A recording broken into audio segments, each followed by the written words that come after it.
Students இன்றைக்கி chemical கைனடிக்ஸ்லேருந்து rate of reaction தான் பார்க்க போகிறோம். ரேட் ஆஃப் ரியாக்ஷன்னா என்னென்னா change in concentration of reactant or product per unit time தான் ரேட் ஆஃப் ரியாக்ஷன். இந்த ரியாக்ஷனை பாருங்கள், A gives B.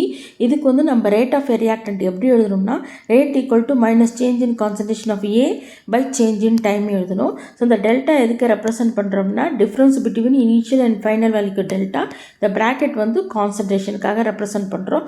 அதே மாதிரி ரேட் ஆஃப் ஏ ப்ராடக்ட் எழுதும் போது டெல்டா, அதாவது change in concentration of B by change in time எழுதணும். Rate of a reaction is always பாசிட்டிவ்ன்றது உங்களுக்கு ஏற்கனவே தெரியும்.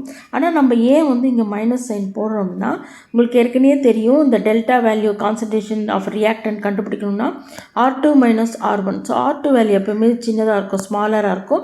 R1 வந்து லார்ஜராக இருக்கும். ஸோ அதனால் வந்து R2 மைனஸ் R1 வரும்போது உங்களுக்கு வேல்யூ வந்து நெகட்டிவ் வேல்யூ வரும். ஸோ ஓவரால் இது நெகட்டிவ் வேல்யூ, இது நெகட்டிவ் வேல்யூ சேர்ந்தால் பாசிட்டிவ்.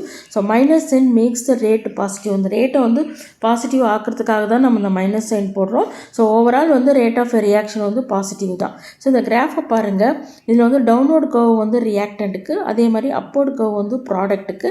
ஸோ ரியாக்டன்ட் கான்சன்ட்ரேஷன் வந்து டிக்ரீஸ் ஆகிட்டே போகும், அதே மாதிரி ப்ராடக்டோட கான்சன்ட்ரேஷன் வந்து இன்க்ரீஸ் ஆகிட்டே போகும். தேங்க்ஸ் ஃபார் வாட்சிங்.